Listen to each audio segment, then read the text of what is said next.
Marion is a trainer, as far as I remember. Is that correct? Yep. Marion is the trainer. And I want you to watch this and listen.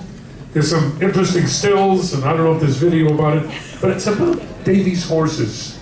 And this has to grab you. So watch this carefully, please. Then I'm going to hit you. Here we go. I was working with some of David's horses in Florida for the last 2 years. And over time he became a very dear friend. We talked a lot. And I would like to share a few of the memories I have of David when it comes to the horses, because he was one of the most exceptional and sensitive and passionate horsemen I've ever met in my life. I think everyone knows that he had a passion for horses, especially race horses, for over 50 years, and that he owned many of them. But there are not really many people who really know and understand and what it meant to him and what he actually did. For him, it was not a prestige or business issue of owning race horses.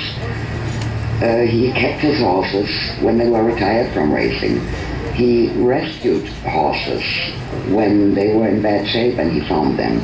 He took horses in need from people who couldn't take care of him anymore, and many of them weren't even race horses, and others had permanent injuries. David owned his horses for many, many years, and he knew each one of them, their different personalities, their different needs, and he understood them.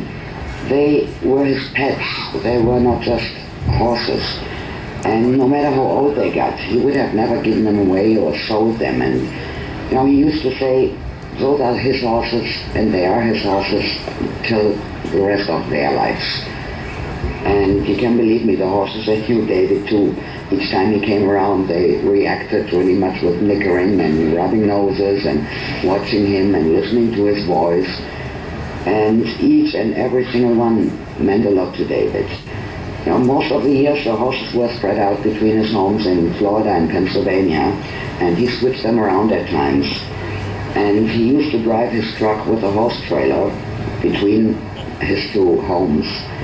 And when he arrived in Florida after a 24-hour non-stop drive with his horses, the first thing he did, he was making sure that the horses were safe, that they were adjusting fine to the surroundings, and only when he knew that they were fine, that's when he finally went home and got them rest for himself.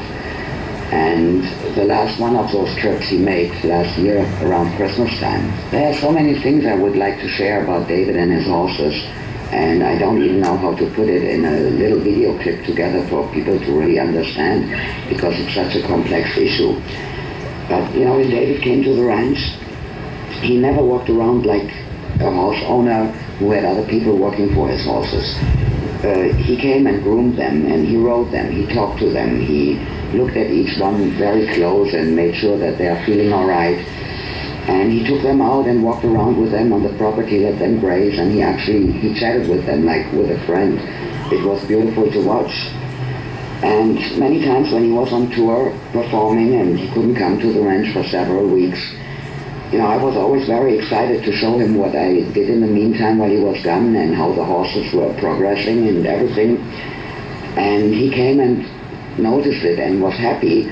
And then he looked around and he found this one horse all the way in the back of the property, which had come a little short during the time he was gone. And he turned around and he said, we need to do something with this horse. My name is Marion, and I was working with some of David's horses in Florida for the last 2 years. And my name is Marion. What was her name?